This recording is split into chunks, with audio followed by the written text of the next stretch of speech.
Como cada semana es un gusto para mí presentar a Miguel Arenas desde España con su Rincón de Pensar. Hoy vamos a continuar con el segundo capítulo del serial radiofónico titulado Alta Traición.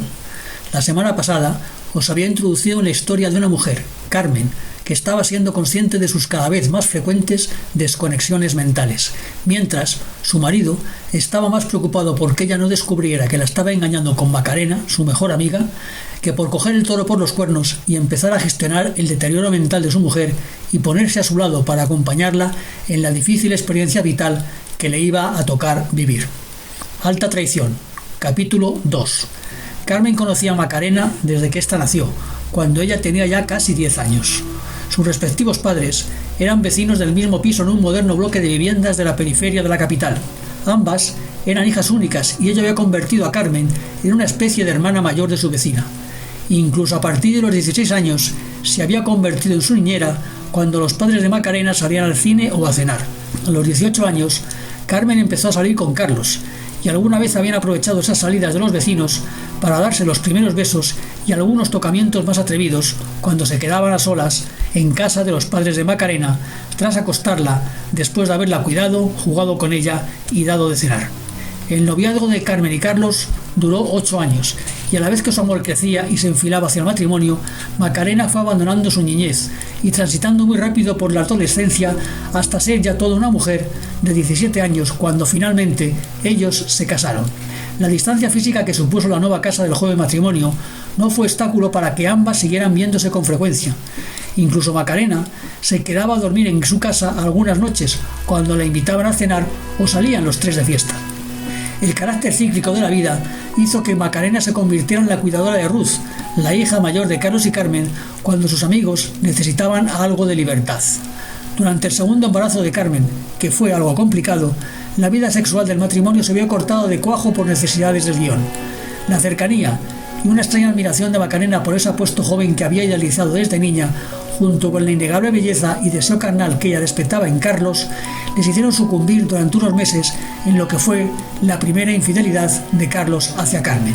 Esta nunca sospechó ni descubrió nada, porque en esos meses solo estuvo preocupada porque Carla, su hija pequeña, viniera al mundo sana y salva.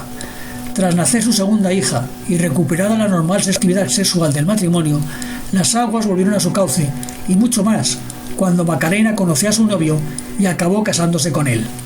Muchos años después, el divorcio de Macarena coincidió en el tiempo con una nueva crisis sexual en el matrimonio de sus amigos, motivada no solo por la disminución de la pasión propia de la edad, sino también por la aparición de los primeros síntomas de la enfermedad mental de Carmen, aunque eso, Carlos no fuera capaz de detectarlo.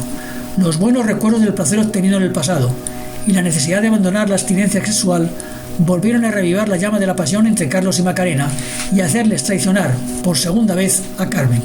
Esta, al igual que le ocurrió en su segundo embarazo, se angustió con las pérdidas de memoria que empezaba a experimentar y abandonó otras facetas de su vida, especialmente las relacionadas con su sexualidad, y prestó poca atención a las señales que debería haber percibido sobre la infidelidad de su marido con su mejor amiga. Cuando el azar quiso que Carmencita y su abuela vieran a Carlos y Macarena besándose en la calle, esa segunda parte de su aventura duraba ya desde hacía unos 2 años. Ese día Macarena lo había pasado con Carlos, como hacían todos los martes y los jueves. Esos eran los días que ella supuestamente dedicaba a trabajar en casa y en los que tenía prohibido a cualquier miembro de su equipo que la molestara, con la excusa de no romper el aislamiento que ella necesitaba para lograr ser creativa en su trabajo. La realidad era que ella trabajaba más el resto de la semana para liberar esos días. Su cita empezaba temprano en el apartamento de Macarena, que estaba en un barrio de las afueras. Carlos solía llegar con unos croissants recién horneados para desayunar, aunque algunas veces, como había sucedido aquella mañana, iban a una cafetería cercana. Tras un tranquilo y reposado desayuno, en el que hablaban como buenos amigos, se entregaban apasionadamente a satisfacer sus necesidades sexuales hasta la hora de comer. Tras la comida, repetían la faena y finalizaban su encuentro con una placentera siesta hasta que Carlos recuperaba el papel de marido infiel de Carmen. Era curioso que durante esas charlas como amigos, en los prolegómenos y en los entreactos de sus encuentros de placer, hablaran de todo menos de Carmen. Era como si ambos quisieran negar su existencia para así justificar y tapar su alta traición hacia ella. En cuanto Carlos se iba, Macarena trataba de recuperar su actividad laboral. Por ello, cuando oyó la primera llamada de teléfono de Carmen, no hizo caso y dejó que sonara hasta que se agotara el tiempo asignado para cortar la llamada. El que llamase, si quería algo de ella, le dejaría un mensaje y ya tendría tiempo de contestarle. Ante la inmediata insistencia y ver que era su amiga la que estaba llamando, no le quedó más remedio que descolgar, no fuera a ser que pasara algo. Mientras empezaba a oír la voz compungida y los llantos de Carmen al otro lado de la línea, le entró el WhatsApp de Carlos y pudo leer la primera parte del mismo en la pantalla. La coincidencia de los llantos de su amiga y lo que daba a entender el mensaje de Carlos le hicieron a Macarena bloquearse por unos momentos y ponerse en lo peor. Les habían descubierto. Más que oír lo que Carmen le decía, su cerebro estaba construyendo a toda prisa la mejor coartada para decir a su amiga.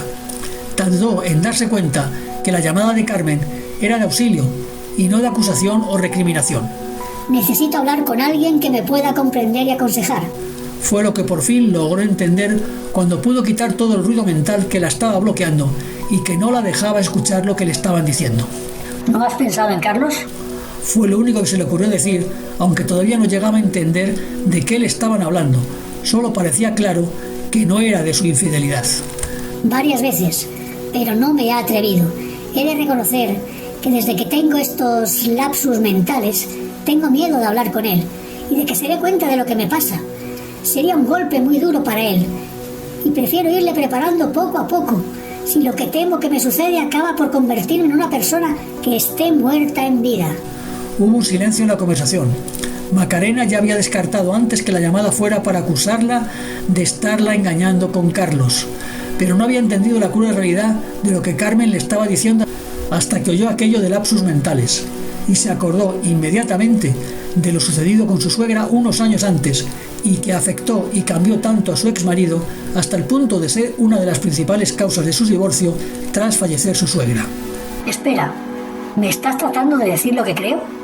¿Piensas que estás empezando a padecer algo parecido a un Alzheimer? Le dijo por fin Macarena a su amiga, no sin antes hacer una nueva y profunda pausa antes de pronunciar la maldita palabra. Sí, eso es lo que me temo, dijo Carmen con rotundidad y rompió a llorar desconsoladamente. Macarena, liberada de su posible culpa, recuperó el papel de mejor amiga de Carmen. Mira, Carmen. Permíteme que te diga que tú siempre sueles ponerte en lo peor antes de tiempo. ¿Has consultado esto con un especialista? Todos tenemos pérdidas de memoria por la edad, por estrés, por un sinfín de causas. No me he atrevido, pero cada vez estoy más segura. Hoy, sin ir más lejos, no me he dado cuenta de que estaba llevando a mi nieta a la guardería hasta que me he visto cerca de tu casa, que está a varios kilómetros de donde debería ir. Y eso no es lo peor. Sé que en ese momento he visto algo que me ha enojado y angustiado mucho, pero que no soy capaz de recordar lo que ha sido. Esto está yendo muy rápido. Necesito que me ayudes. No sé en quién más puedo confiar. A Macarena se le hizo un nudo en la garganta y se comportó como Carmen esperaba. Supongo que estás en casa y que Carlos ya habrá llegado. Por favor, no te muevas de ahí. Yo cojo el coche y me voy a veros para que hablemos de todo esto en persona. Se vistió a toda prisa y antes de salir respondió al WhatsApp de Carlos. Ya he hablado con Carmen. Voy de camino a vuestra casa. No hagas ni diga nada hasta que yo llegue. Y le dio a enviar. Cuando ya estaba sentada en un taxi, camino de la casa de sus amigos, se dio cuenta de que ese WhatsApp que le acababa de enviar a Carlos le podía llevar a pensar lo que no era, aunque quizás hubiera sido mejor que así fuese, pensó. Sacó de nuevo su móvil y le envió un segundo WhatsApp. No te preocupes, Carmen no sabe lo nuestro. Y volvió a darle a enviar. Tampoco estaba satisfecha con este nuevo mensaje, porque Carlos debería empezar a preocuparse de verdad y no por culpa de su infidelidad. No quiso complicar más la situación con un nuevo WhatsApp, porque de hecho ya estaba llegando casi a su destino. Cuando Carlos le abrió la puerta, le notó nervioso y muy alterado. Desde que colgó contigo no para de llorar. He intentado hablarle, pero no escucha. ¿Qué está pasando, Macarena?